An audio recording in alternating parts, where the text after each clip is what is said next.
up, guys? Welcome back to another episode of the BnG podcast, episode 24. So let's get the timestamp out the way as I do for you guys on every episode. Today is Tuesday, August 17th.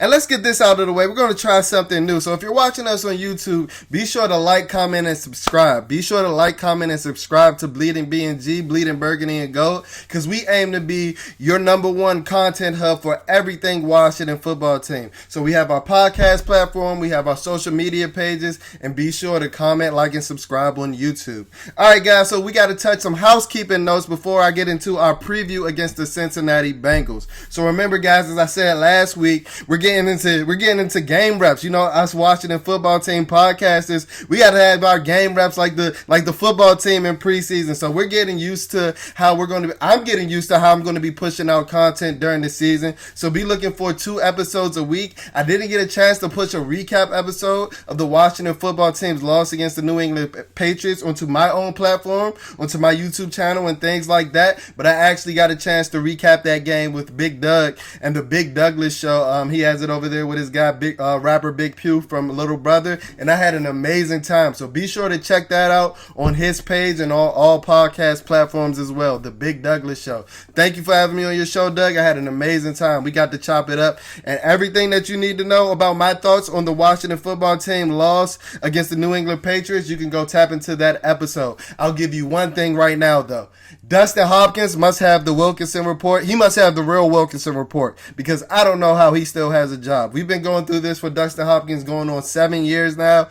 And yeah, I'm just going to leave that there, because today is episode 24 and we're looking forward. So like I said, guys, we're going to be doing a preview of what to look for against the Cincinnati Bengals. It is preseason week 2. So remember, guys, there are only 3 preseason games this year, as the NFL has changed their rules to have more regular season games and less preseason games. So it's one more preseason game after this preseason game against the Cincinnati Bengals, which will be at home, which I will be in attendance. I cannot wait. But yeah, so some housekeeping notes that we need to touch on first. So there was a lot of ruckus and a lot of noise based off the Making the Brand episode that the Washington football team dropped yesterday on Monday, early in the week, where actually team president Jason Wright was sitting down in a content scripted video with Ron Rivera and Martin Mayhew, and he, per se, I don't know if he really did, but he believed that it was believed that he announced the 3 names that the team has dwindled down to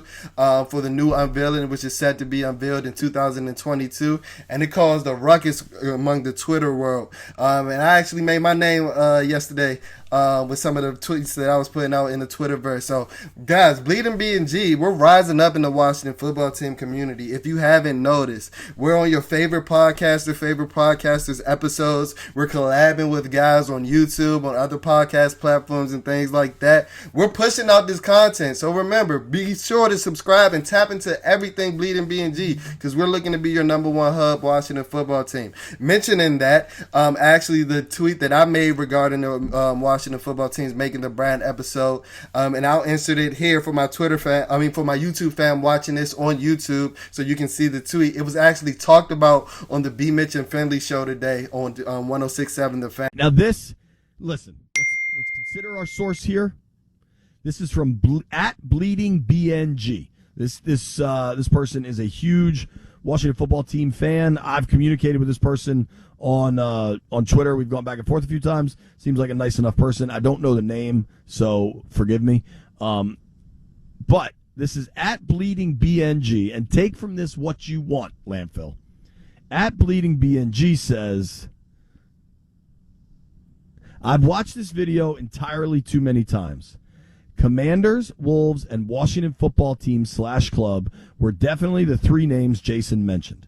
Both Jason and Ron are really liking Commanders. And before you ask, yes, I am a professional lip reader. This was very exciting for me. I actually was walking into the car from the gas station, and I caught the middle of the segment, and the first thing I heard was my Twitter name, and I was like, whoa! Am I in like the ozone? Like literally, I turned on the ignition to my car and they were like, "Hey, at Bleeding BnG said such and such." I'm like, "Hold on. What they got? They got the drop on me. And that's how I felt. But he was actually discussing my tweet where I actually said that it looked to me as if Jason Wright had mentioned the names Wolves, the name Commanders, and the name Washington Football Team as the final three options. Washington Football Team / club, because I couldn't decipher, as the final three options that the team has dwindled down on. And I just gave my opinion, and I said that it seems as if Jason Wright and Ron Rivera, based off, me reading their lips and their jaw movements and things like that, it seems as if they both really like the name Commander. Now, it may be a reach. I was being a bit sarcastic when I said I was a professional lip reader. I am not that. In any means, by any shape or form. That was straight sarcasm, but they did seem to think that on the radio. And I'm just going to go on and roll with it. Hey, if you want me to be a professional lip reading expert, hey, that's what we can do. We do everything at Bleeding BnG. We push out Washington Football Team content and we read lips. That's what we do. So shout out to B. Mitch and Finley. I look up to you guys. I aspire with you guys. I've actually had a chance to chop it up with JP, as he mentioned in the segment, which I'll be dropping for my YouTube fam as well. But I really appreciate you giving me the platform and things like that. And then, guys, our segment with Lake Lewis, my guy from the Washington Football Team beat, actually dropped on his platform, the After Practice podcast, but it's also dropped on YouTube. So I dropped it on my page. I actually got the chance to do that segment with my guy Rio Robinson over from Rambling About Washington. So those are a few housekeeping notes that I really wanted to touch on. The last one, shout out to Lake Lewis. I really appreciate the platform. I really appreciate the opportunity. One of the coolest people on the Washington Football Team beat. So I really go check that out. It's some dope content in there. And I actually give my prediction of what is going to go down for the entirety of the Washington Football Team season in that prediction, in that segment. So please go ahead and check that out, because there's some gems dropped in that episode. Trust me, it was a lot of gems dropped in that episode. And the last thing that I wanted to touch on, this is actually going to be a short episode. I'm going to run through these points really quick of what I want you guys to look at through the preseason week 2 against the Cincinnati Bengals, because I want you guys to use Bleeding Burgundy and Gold as your guide for everything Washington Football Team. I want the novice football fan to listen to this podcast and be able what to look for on Friday night as we get set to take the field at FedEx Field. But the reason that this podcast is going to be a tad bit shorter is that I'm actually set to join my guy Slapping Tables Corey Sanchez on the Warpath live stream on YouTube tomorrow, and he has an amazing channel. He has amazing content. If you guys are familiar with On the Warpath, you know what I'm talking about. And if you aren't, tomorrow is the perfect time to tap in for the first time to support Bleeding BnG, but also my man Corey Sanchez over there On the Warpath. We'll be going on at 7 p.m. So that's tomorrow, Wednesday, August 18th at 7 p.m. We're going to drop a lot of gems, and we're actually going to be previewing the Cincinnati Bengals game against the Washington Football Team as well. All right, so all that is out of the way. Now, it's time to give you the 5 things to look for in this rendition of our preseason breakdown or our preseason preview. So the first thing that I want you guys to look for is the Jared Patterson show going to roll on? Shout out to my guy, Jared Patterson, man, family friend. I love Jared Patterson with all my heart. I've known Jared Patterson since he was about 6-7 years old. And he actually showed up and showed out, and I was so happy and so amazed to see it. He had 70 all-purpose yards, where he had 40 rushing yards on 10 carries, and then he had 30 receiving yards. So he had an average about 4 yards per carry, which is solid. If you average 4 yards a carry, you're gonna get a first down after three downs every time. That's just how simple math works. And he was somebody that contributed on special teams as well. Even Chase Young, who is a friend of Jared, as you guys know of their history, he mentioned how Jared blew up somebody on special teams. So Jared Patterson just showed up and showed out.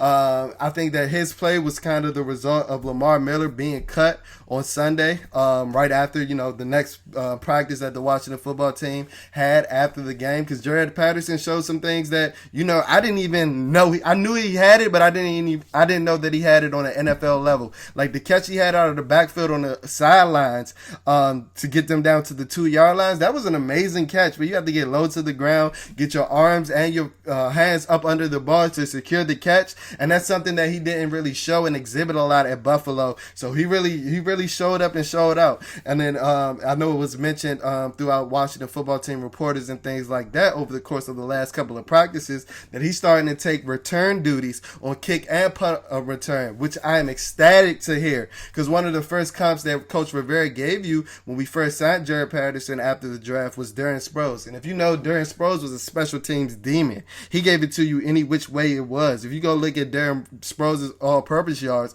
a lot of those came from the special teams component of the game. And I love that comparison for Jared Patterson because he's compact built. I know he can take a hit. He's somebody that's taking a pounding. He's had games of 30 carries in college. So, you know, he's shown the durability to last. And even Mitch Tischler mentioned how he was holding up in pass pro against some of the huge linebackers on our roster. And that's something that I just know Jared Patterson to be all his life. Just a little pit bull that's going to fight, scratch, and claw. And the return news is actually something that got me excited because, you know, that can actually secure his spot. And it might actually cut one of the receivers off who we may have to keep as fulfilling a, you know, sole return role, somebody like a DeAndre Carter. It may give you the flexibility to keep somebody that can contribute more as a receiver if you think that's Antonio Gandy Golden or Steven Sims Jr., somebody like that. So Jared Patterson in that return role excites me a lot. Another reason that Jared Patterson in the return role excites me a lot is because I think I have an inkling that he may be working with one Washington football team legend, somebody that was pretty dominant in the return game. I don't know who. I don't know where. But I think I have an inkling. I think a little birdie. I think I heard that through the grapevine that Jared Patterson may be getting tips from a Washington football team legend in the return game, somebody that dominated that game in the NFL, that aspect of the game in the NFL. Like I said, I don't know who. I don't know why. Just heard it through the grapevine. So that's the first thing to look through for the Washington football team against the Cincinnati Bengals. Is the Jared Patterson show going to roll on? Is the Jared Patterson show going to roll on? Because it got off to a steaming start against the New England Patriots in Week 1. Number 2, can Sammis Reyes capitalize on this opportunity? My guy Sammis Reyes, the Chilean bulldozing Optimus Prime superstar. Guys, he's a physical freak. I remember just looking at him when I was down there in Richmond. He stands out among elite athletes. It's just somebody, his physique. He has veins popping out of veins. He has veins in his forehead. He has veins in his wrist. He has veins where I didn't even know you had veins in your body. Like, it's crazy. He got an 8-pack. Like, and he showed that, he exhibited that on his second catch. Granted, it was a bobble catch, which both of his catches were. He has to work on that, but we have to remember that this guy is playing in his first, he's playing in his first football game ever on any level. Pee-wee, Pop Warner, collegiate, middle school. He has never played football with organized referees, with scrimmage lines and things like that ever before. And for somebody that did that and he was placed fourth on the depth chart, I definitely think he took advantage of that moment and actually rose up the depth chart with his performance against the New England Patriots. Like I said, guys, he's physically dominant. You saw in his second catch after he bobbled it, the safety tried to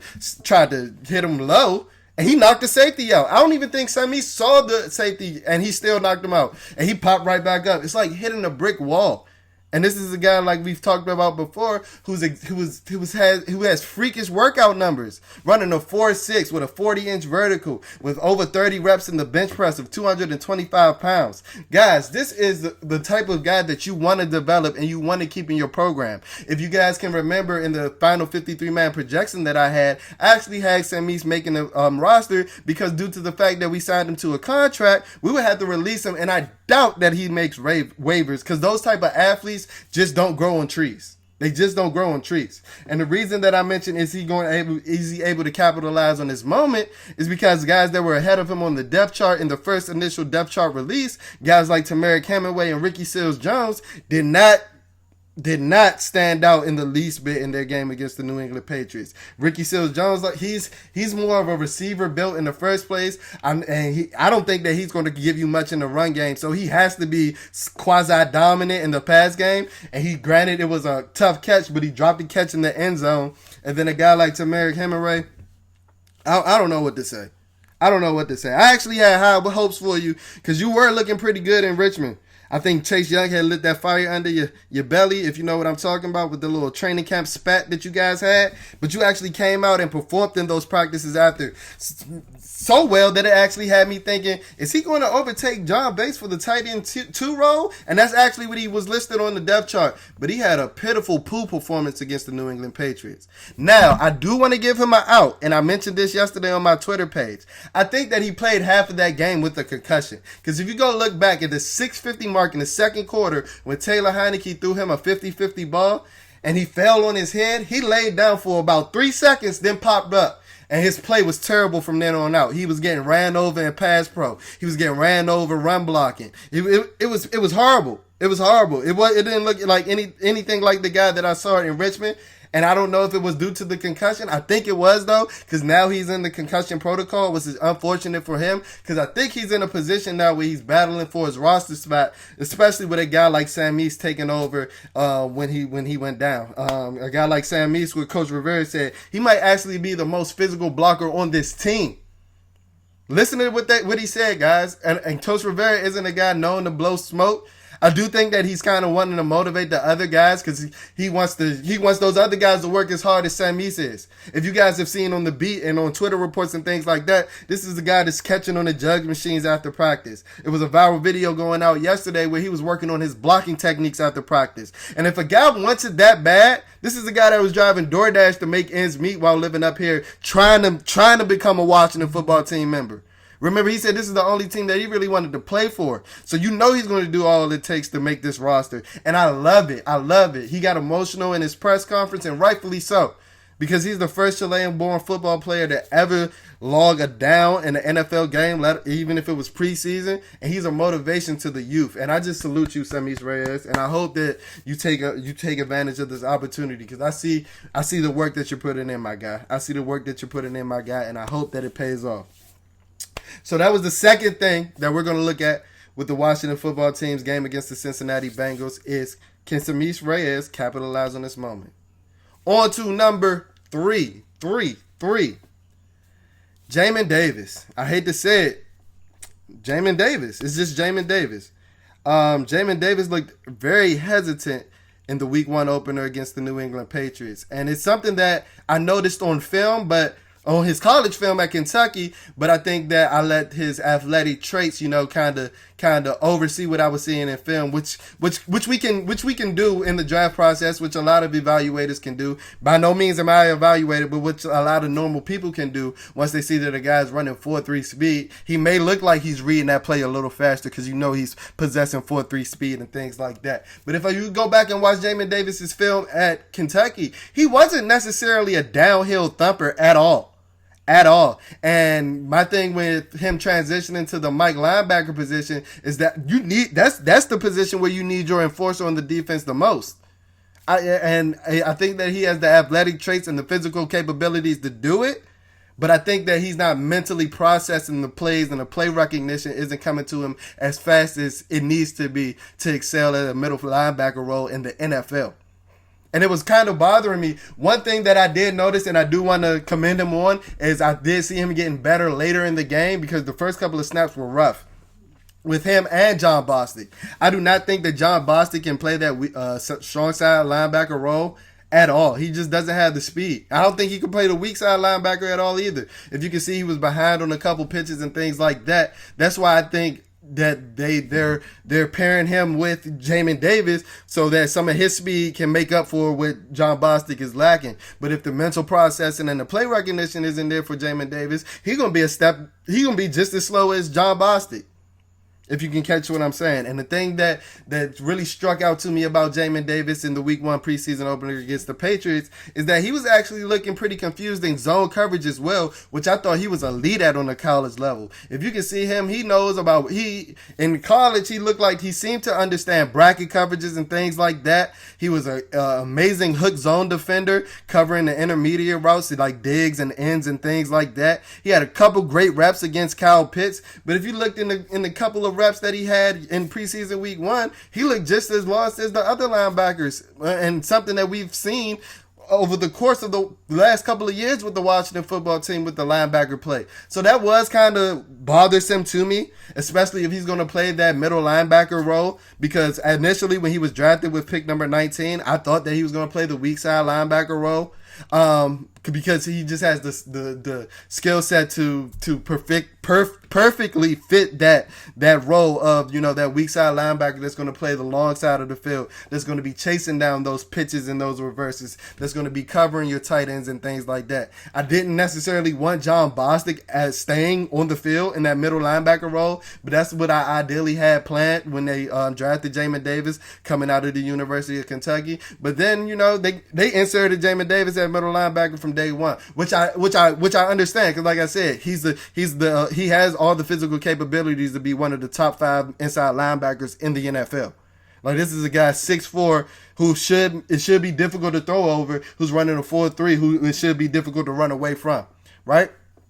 So, I mean, it's week 1. Linebacker is one of the most difficult positions to play in the NFL. So, it doesn't worry me a lot. But it does raise my antennas a little bit, and I am looking to see what Jamin Davis does in week 2 against the Cincinnati Bengals. Hopefully he does have a better game. I do want to touch on the linebackers really quick, and I'm going to get off this. I'm just going to touch base on this really quick, and I'm going to get off this.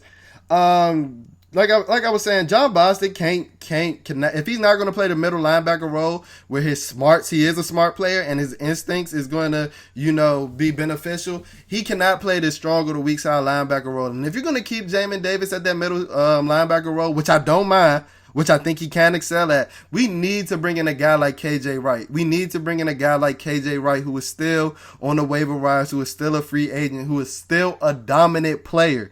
If you look and see that he made the NFL top 100 in the same 10 that was mentioned with Chase Young. So, he's switching positions. He's somebody that can play the weak and the strong side linebacker, because he played the strong side linebacker just as good as he last year, which was his first season playing it, just as good as he's been playing the weak side linebacker all his career. So Washington football team, anybody in Ashburn, anybody at Washington football team park, or whatever you're calling it these days, please give KJ Wright a ring, especially if you're going to keep Jamin Davis at middle linebacker. Moving on to number 4. Another player. I'm looking at another player and another player on the defense. William Jackson. This one is you, my man. Everybody knows, if you're a day one Bleeding BnG fan, and if you've been with Bleeding BnG from the beginning, William Jackson was my favorite free agent signing, because I've seen him dominate on the NFL level, unlike I've seen any of our other free agent signings, especially Ryan Fitzpatrick, but even a guy like Curtis Samuel, who I love. I haven't seen him dominate on the NFL level like I've seen William Jackson, who had a dominant 2017 season. Like I told you before, I saw him lock up a prime Antonio Brown like I've never seen another corner in history lock up Antonio Brown. And granted, it was a couple of years ago, but the reports coming out of Washington football team camp is it's going rough for you, man. And it's not just the reports. I saw it in Richmond. You were getting torched by Terry.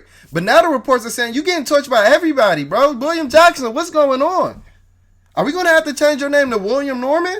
I would hate for that to happen. Because I was rooting for you so heavy. Go back and look at my free agent episodes, guys. William Jackson is my guy. WJ3, that's my guy. You can see the pain in my face. As I'm talking about this. But you've been getting torched all camp. And it's giving me Josh Norman flashbacks, William Jackson. So I'm going to need you to get a grip and lock it up. I'm going to need you to bring it all back. I'm going to need you to get the prime WJ3. The man I know you can be. Because even if you listen to his interview that he had on Sunday, a lot of his answers like, yeah, everything is 100% new to me. This technique is this system is 100% new to me. It's like he didn't even have an answer or a reason, and that's what bothered me the most, because he didn't know why he was struggling. If a guy knows why he's struggling and the techniques that can fix that, if he has the elite capabilities that William Jackson has, this is a guy that runs 4.3 with 33-inch arms. They should be able to fix it. But if you can't understand why you're getting cooked and why you're getting burnt, then I don't know what to do with you, William Jackson. And the reason that this game is so important to you, because you playing against your former team. And I'm not saying that you talked a lot, but you done talked a lot. You done talked about them Cincinnati Bengals in a negative light. So I think that they're going to target you. I think that they're going to target you often and early And if you come up to play, hey, I think they're going to shy away because it's not like they have any elite quarterback play, and it's not like you're going to be playing a lot of reps. But if we can go back to week 1, guys, our defense was looking dominant. And then William Jackson gives up a 20-yard dig route to a receiver, and then the Patriots go on their first scoring drive. So it's just an accumulation of things. I'm trying not to overreact. It is still the middle of August. And like I said, he is getting adjusted to a newer system. This is a guy who was a press man corner through and through. And when he locked up Antonio Brown and a lot of the other receivers in the NFL, that's exactly what he was doing, where his back was to the quarterback and he was just playing straight man. That's why his interception numbers aren't as high. But I think that Coach Del Rio and Coach Rivero's philosophy, matter of fact, I know, is that they want to create a lot of turnovers. If you go back and look at, the Carolina Panthers that year under Coach Rivera where they made the Super Bowls, they led the league in creating turnovers. I know that that's both of their defensive philosophies. Is they want to create a lot of turnovers and play a lot of zone. And honestly, if you look at the roster, I think that with the exception of Benjamin St-Juste, because I think he might be a hybrid capable of playing both, I think that William Jackson is the only other DB suited on the roster where the man system fits him best. Now, I know that he was great at that, and I know that he excels at that, but that's like fitting a square peg into a round hole. It's not going to happen. Now, I do want to put some of the onus on the coaches. You guys have to incorporate some man. We can run some cloud lock schemes where we're zoning on one side and have William Jackson locked on the backside. But we have to put our big free agent signings in positions to excel. And William Jackson, I'm going to need you to understand why you're getting burnt. I'm going to need you to fix it. I'm going to need you to learn how to play with your eyes to the quarterback, which is essential playing through the receiver in zone coverage. Look at me talking that football. Like I told y'all, Bleeding BnG, we really know what's going on. We really know what's going on out on that football field. That's why you need to use us as your number one hub for the Washington football team. Everything. Who else is going to give you a breakdown like that in the Washington football team community? I love you guys. But just talking ball to ball, I don't think anybody can, honestly. Let's go on to number 5. Item number 5 that I want to look at, the last and final item that I want to look at as the Washington football team gets set to face the Cincinnati Bengals at FedEx Field this Friday, is the wide receiver battle. That's just what it is. It's the wide receiver battle. I'm still curious to see if we keep 6 or 7 wide receivers. I mentioned early in the pod with Jared Patterson's, if he shows the ability to return kicks and punts like that may slice off one of the receivers with us keeping 6, may chop one of the receivers off the chopping block with us keeping 6 receivers, and us not necessarily needing that return specialist. But I'm still interested to see what goes on in the wide receiver battle. If you look at the rotations from Thursday, it was Cam Sims and Terry McLaurin that were out there first with the ones. And then De'Ami Brown and DeAndre Carter came out next. And then Steve Smith, Antonio Gandy Golden rotated then. And then Kelvin Harmon came in after. After Thursday, I knew it was done for Kelvin Harmon. I don't want to be a revisionist. I don't want to go back to revisionist history and be like, oh, I knew it. I could have told you Kelvin Harmon was getting cut. If you just look at how many reps he got, though, and look at who he got him with. All his reps were with Steven Montez. Steven Montez will be cut at the end of this camp.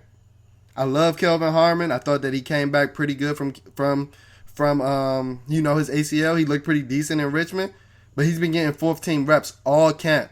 Everything I saw, even in the Friday night football, he didn't practice in the Friday night football. Everything that I saw in Richmond was with the 4th team, and he was working with Steven Montez. And then he goes out Thursday and doesn't catch a pass. The prospects wasn't looking too bright for Kelvin Harmon after Thursday. AGG, what's up, my guy? You faked everybody out thinking you caught a 2-point conversion, tucked the ball under your arm like it was the first touchdown you scored in your life, and it wasn't even a touchdown.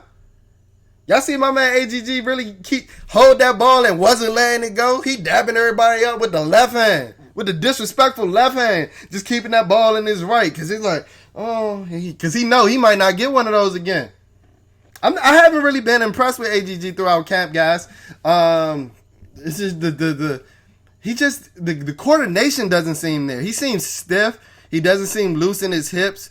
He seems to trip over his feet at times. And that's really, honestly, when I started to panic about William Jackson, is when I saw AGG beat him on a route in yesterday's practice. I was like, oh my God. No. Something's happened. Somebody did this. But honestly, I'm not the highest on AGG. Honestly, I think DeAndre Carter has an edge on him because DeAndre Carter did well in his returns on last Thursday. He averaged 19 yards on his punt returns. And like I said, he was in before AGG. And going back to AGG, like, you fooled us, bro. You really thought you caught that 2-point conversion. And then everybody in the Washington football team community with their rose-tinted lenses, no, he caught that. It never dropped. It never hit the ground. What are you talking about? Go look at the New England Patriots feed. My boy dropped the ball. The ball rolled around on the ground for a couple seconds, and then he grabbed it and tucked it and hugged it. Like, come on. And then he really, I got a bone to pick with AGG because he really faked me out. I was really hyped for him when he caught that 2-point conversion. Now, I really thought that he really caught it the way that he tucked that ball off and would have let it go to the sidelines. But so the thing that I'm looking for this wide receiver battle is who gets these reps early. Like I said, DeAndre Carter was a guy who impressed me. Dax Milne is a guy who impressed me.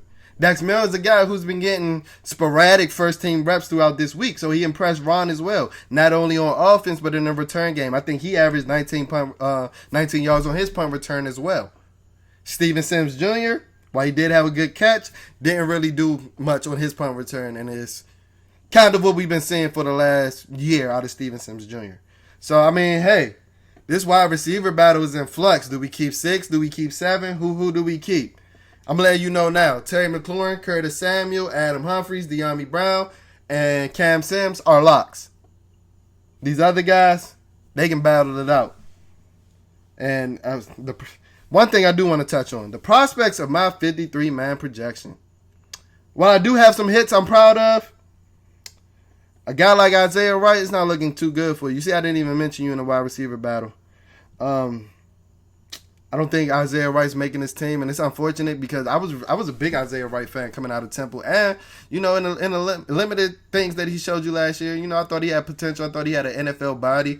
When I was on with Big Doug and Pooh, Pooh made a comparison. He was like a less explosive Cordero Patterson, and that was the perfect comparison because Isaiah Wright isn't a natural receiver at all.